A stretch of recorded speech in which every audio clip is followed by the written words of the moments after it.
Okay, this time I'm going to try and show you how to do something I've been asked to show how to do for quite a while. On my website, no big plug here, let me just try and find my website, some personal work, and one of the things I did, if you've ever looked at my website, this is where it doesn't open quickly. If you look on my portfolio, under personal,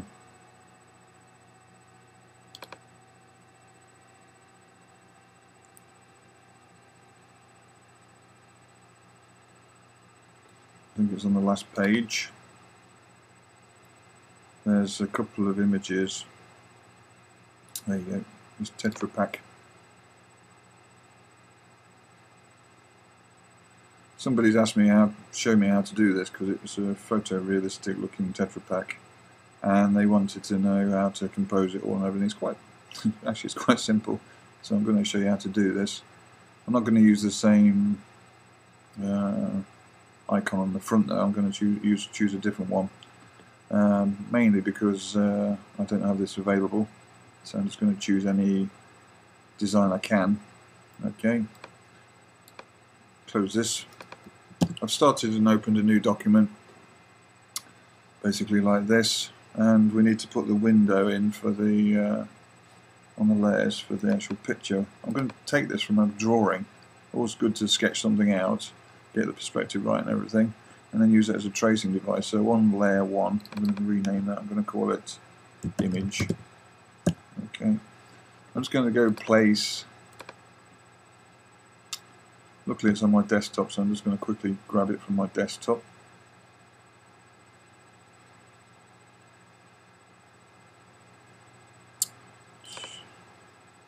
Just here. Is it 40? Yeah, there you go. That's the Tetra Pak. It's upside down. Doesn't matter if it's upside down.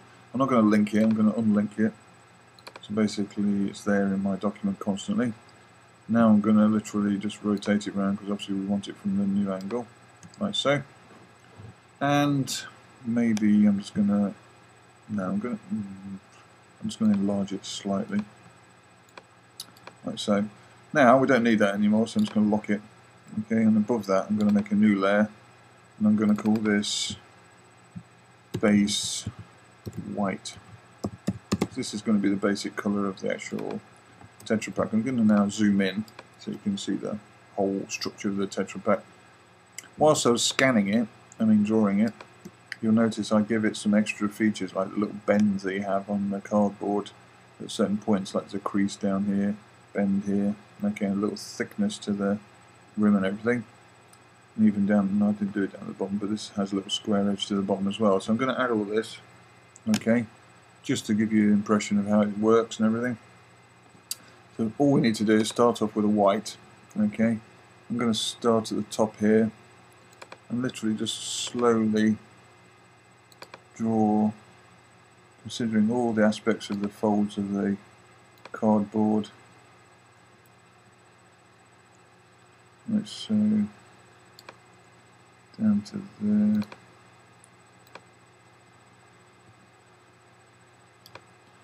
All the way down to here. Then when I get to this corner, I'm going to do a little cut across. I'll show you how to fill that in later. Back up here, all the way to this bit. Give that a slight curve. You notice now you get a little bit of a problem occurring.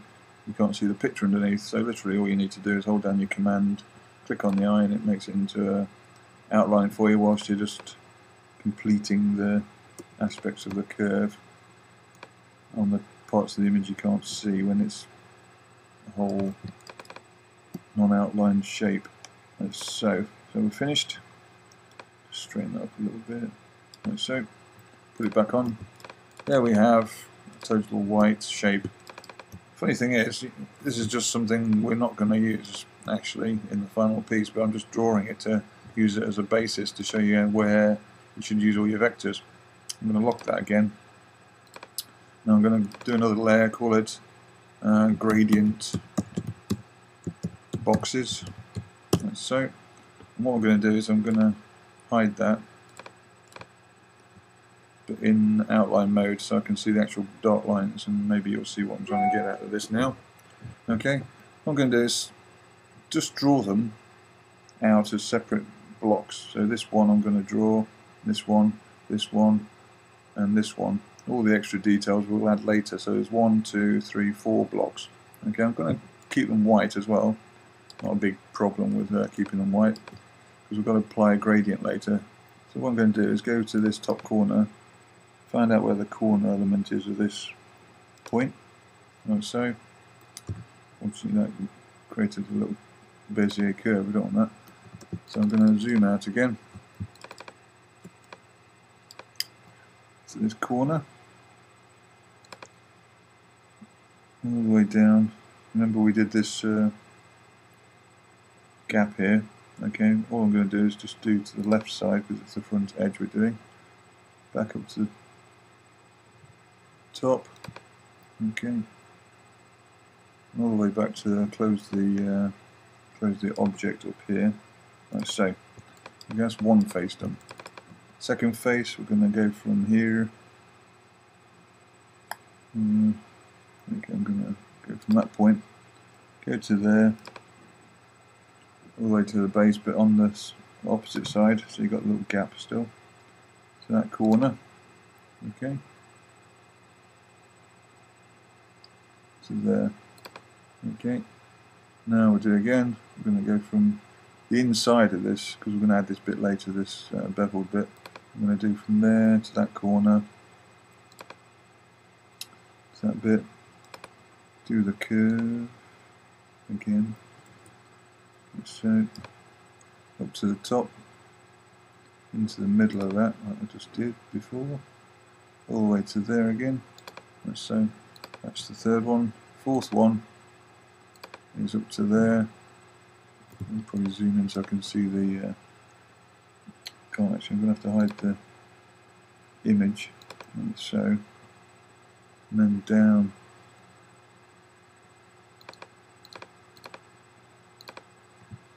to the point there, and all the way across again to the final point there. There's our 4 main blocks. Okay, so what we need to do now is, obviously we're going to have the light coming from this angle, yeah, so it's basically hitting this surface flat on, so that's going to be solid white. All the other surfaces then have to have some kind of slight gradient effect or shadow area to allow for that. So I'm going to do the first one on the front. Literally all we do is add, doesn't matter if it's just a standard default, get the angle working first. I believe, if you see, you can actually see the gradient line going across there, so we don't need it fully down at a, it's got to be kind of like that angle, 66, or I'm going to make it 60, okay, just to make life easy. Okay, now what we can do, keep this one white, but make this one around about 10 or 15, so you can just see there's a gradual, yeah, from the highlight point there all the way down to there, it's a gradual gradient. I'm just going to copy that over. You notice it unfortunately puts the angle at that angle again, which isn't 0 degrees. So we're going to have to twist this again to make sure that there's more white at the top than there's there. Unfortunately it's a very light colour, so you don't know whether it's affecting it totally the way you want to, so just quickly make it dark so you can see what's happening to the effect. You notice it's twisting it around too much, so it's going to be a little bit like that. That's around 55. Okay, this time though you don't need white at the top because it's around the corner from the light, so it's got to be a little bit darker, so I'm going to have that as the 15 starting point like it is at the bottom here, and then this one I'm going to have it so extreme, I'm going to have it kind of around about 30 maybe. Okay, so it looks like it's actually shaded slightly. Okay, what we can do is apply, if I just select this one, we can apply the same gradient as we had on this surface to this one. Obviously we just need to change the angle back to the same as it was before, which was 60 if you remember, like so, yeah, like that. Alright, so that gives the impression of the actual effect of the gradient. maybe, actually thinking about it, this needs to be more white than it does grey, so we'll just push the slider over. So there's only a slight tad. Okay, as you see, it hasn't created the effect of the 60. Okay, like that. Alright, so it's just nicely coloured. Right, got a complicated bit here. Okay, and we've got some things we have to deal with here and here. This is the worst bit though. What we have to do is create some areas that give the effect of being kind of inbuilt. Yeah, so it's like folded cardboard. Okay, I'll show you how to do this. Again, what we're going to do is have this top panel here and this panel and this part over the top of the section. You see it's got a little kind of a rimming effect. So don't worry too much about the perfection of it at the moment. Okay, what we're doing is creating the surfaces inside. So what I'm going to do here is I'm going to build up to there. I'm sorry, it's that one.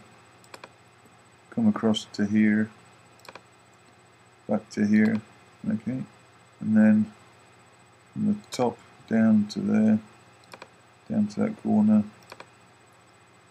back up again, make sure I cut across, okay, like that, and finally, that's probably not in the best place, it's going to be more like that, and finally we're going to have one from this corner, up to there, back down to there, and to there. Okay, so that's your in part. What I'm going to do is darken this. It doesn't need to be a gradient either, this one, because it's just solid colour. So what I'm going to do is just make it white to start with, and then just pull the... Let's make it 40. Yeah. This one has to be a gradient, so what we're going to do is spin it round. So the gradient effect, and make it darker so we can see what we're looking at. See, it's up in the top at the moment, so what we're going to do is spin it round so the gradient is actually coming from the point where the light isn't. Okay, and I don't like the effect it's that dark. It needs to be slightly lighter than that. Yeah, maybe like that. Doesn't matter if it's too light because we're going to add a shadow over the top of this yet. And it still needs to be twisted slightly like that. There you go. Okay, so that's that done. By the way, I'm going to do this tutorial in stages, so don't worry about getting it all in one go. Alright, spin this around. This one again has to have just the alteration of the actual angle of your so if you can't get the exact one, just mess with it until, yeah, like so. Yeah. You probably find that you want to pull this slider over so it covers almost all the surface apart from this bit, because the light's going to come across there and hit. I'm going to create a shadow over here in a minute. Okay, looking at this now, I think that needs to be a little bit darker just to give that effect, but it will increase in darkness in a minute because I'm going to add an overlay effect. Okay, so there we go, we've got our inbuilt section. What I'm going to do now is to create the shadow over the top of it, like this. Draw halfway across here to about there, just draw and then go up to this part, like so, across and down, like so. It doesn't matter if it's grey. What we have to do now is go to our appearance palette, sorry, not appearance, a transparency palette, and then just click on multiply. What that does is it creates it so you can see through it, okay, because the dark has a value. Okay, the problem is you notice it may be a little bit too dark, so what you can do is just mess with it a little bit until it just looks like a gentle shadow. 40% grey is okay. Okay, if I let go though, you notice it's really hard and solid, so what we're going to do is apply a little bit of a Gaussian blur to it. So do that. I'm just going to move it so I can see this edge, which is this edge here. Okay. Just soften it up a little bit so I can see it. Like so. And there we go. Alright. Now, if I zoom in though, you'll notice, I don't know if you can see that very much on the video, but there's a very soft edge of Gaussian blur from this shadow on this edge, and you don't want that. You want it a solid edge. So what I'm going to do is I'm just going to select this, okay, and I'm just going to bring it to the front, okay. What that does now is if I do it again, you'll notice there's a very solid edge there now, okay, which is the way it should be. Alright. So if I just zoom out, yeah, you'll see it's starting to look like a little bit of a box. But what we, as I said, what we need to do is to add the edging up here. We need to add the little bit of effect there on the top. So I'm going to do the top and this edge first, which goes down to here as well. Okay. The top part is obviously white, so we do that separately, and it's the same colour as that surface. So I'm just going to click, literally click. Actually, what I can do is just hide the image for the time being. Because what we're going to do is click on that surface, that corner, come back to this corner, back to there, and all the way back again, pure white. Okay, that's now done. Okay, now what we also need to do is down here, this is all going to be the same tone as well, so literally what I'm going to do is click there, down, bend around that curve, all the way down to this point here, right. And there. This is where it all folds in. So what we've got to do is to make a little curve like that, go up, back up to here, halfway through that part, like so, and then just down here. It doesn't have to go all the way because what we're going to do is shallow it, make it shallower. As you can see again, it's losing the positioning, so I'm going to go there and then back up again. Okay, I'm going to switch it all back on, like so. And what I'm going to do is colour this edge now. This is going to be a tone of grey. Let's make it 20, like so. Okay, that's most of it done. What you notice, what I silly forgot to do, was to put the curve in. If you remember, the actual thing has a curve here, so literally I'm just going to choose that surface again, add 2 points there and there, grab this one out, like so, and then just bend it to make the curve. That's probably a little bit too deep actually. I'm going to do that, put it all back on again. Okay, so you've got the curve now to create the fold of the cardboard going across there. Now, obviously you don't have to worry if it's equal on either both sides, because at the end of the day it folds strangely for each different kind of piece of cardboard anyway. Anyway, what we're going to do, this is where it starts getting a bit tricky because you can't see things because it's against white. I've got to draw from this point all the way across to this point and back again. And because I've already done this as a separate one, we don't need to worry about being underneath this point, so we can actually draw straight across there, save a little hassle. When we get to this bit, we have to then draw the curve again, like so, and then making sure we go back to the same point here,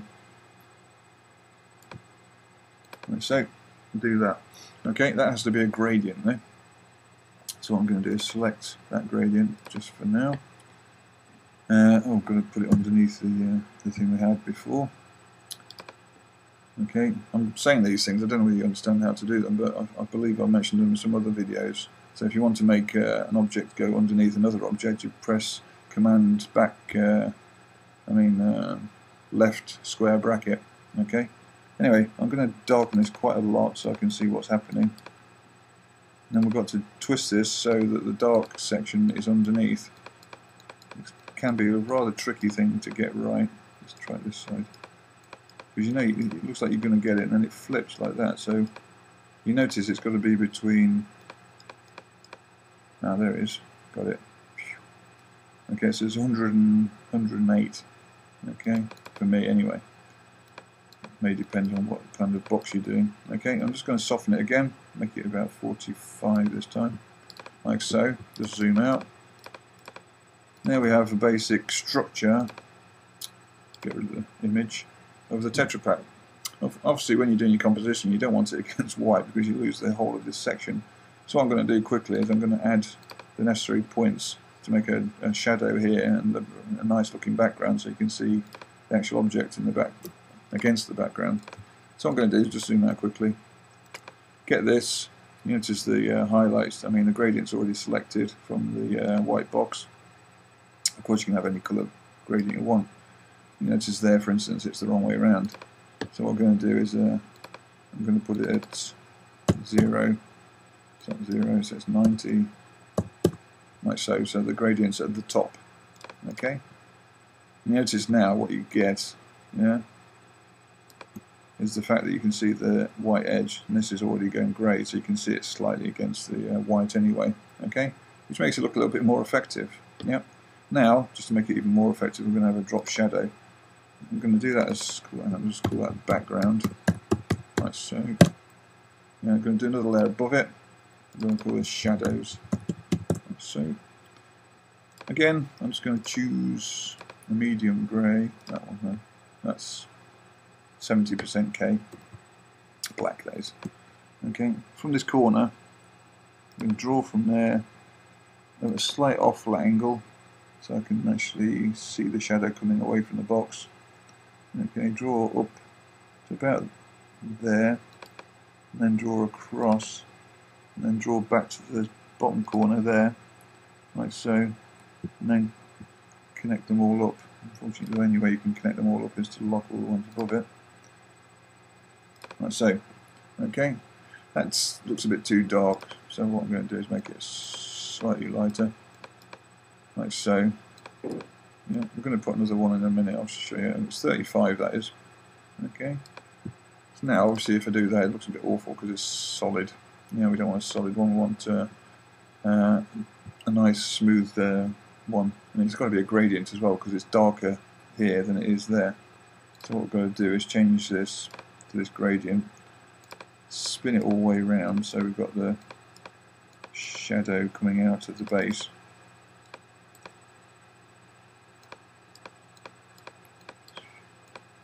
So notice it needs to be spinning a little bit more. Side. Yeah, right. It's probably a little bit too dark, and you notice it's white there and it's not white there. It's kind of like grey around the back, so we've got to match that up. Hide your lines while you're adjusting the grey at that top section. And that makes you realise that you haven't got the angle right completely. There's going to be a straight line across the top there. So it needs to be a little bit darker still. And so I'm just going to drop this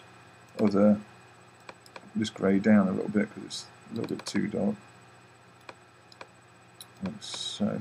Okay, once you've done all that and you're happy with that, you can go to Effects, Gaussian Blur again.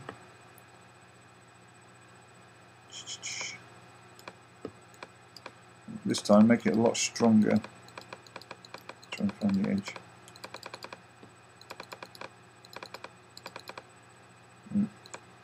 That's the edge. Make it so you can see the effect happening.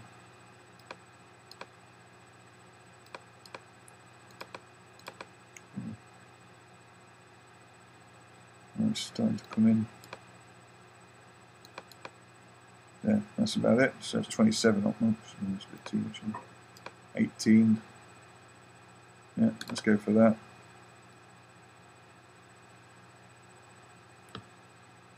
Wait for it to apply it. There you go. So it's got a nice subtle, grey patch.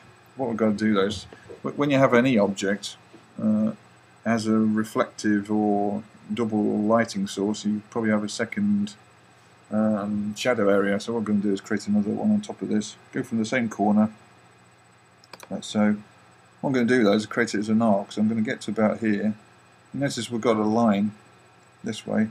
When I get to here, I'm going to drag it so it creates a Bezier curve. And I'm going to get it so it follows the same perspective as the front edge that we just created on the box. So it's about there. If you imagine it's going to go off into perspective up there. Okay. I'm going to do that. I'm going to keep these lines inside the actual old shadow, and I'm just literally going to click it back in this corner, create this effect, okay, and do that. Now I can select the same gradient, make the first one a lot darker because it's got to be darker than the actual gradients behind it, like so, which means then this area's got to be a lot darker as well. That's why I said not to do it too dark in the first place. Like so. Okay. Once we're happy with all that, we can apply the same Gaussian blur to it. Like so. Just deselect it, and there you have a nice. It's a very nice, drop shadow effect, making the idea that it's got two shadows coming from two different light sources. Last thing I'm going to do in this section is going to do this little edge down here, because you remember I didn't do it. Okay. All we need to do is literally just choose a middle grey, because it's light grey there and dark grey, so you've got to find the variation between the two. And literally just click there and there, follow it all the way up. Oops, not too far. Oh, it's my new magic mouse, sorry. Get carried away with it. Okay, go back down, click again. So you notice you're not seeing anything. It's probably because I've got it on the shadow layer instead of the gradient box layer. So I've got to unlock that. Just, oops. Grab the path and just put it into the gradient layer effect. Okay. So just zoom out slightly so you can see. It's not dark enough for there. It gets dark enough at the top part. Maybe, I don't know, I'm going to just make it a little bit darker. Just a little bit. So, okay, zoom out. Okay, that's the starting point of your Tetra Pak. Alright, I'm just going to save that so we can then go on to the next section in a minute. And in the second exercise, make sure I haven't got anything called Tetra Pak on there. Okay, desktop. I'm doing it in CS4, by the way, doesn't matter though. You can do this in CS3, that's what I do with my students. So next lesson, I'm going to show you how to do the cap, all those other extra little bits that you need to do to get it working properly. Actually, no, we'll probably do a whole lesson on the cap, and then we're going to do all the labelling. Okay, that's going to happen next.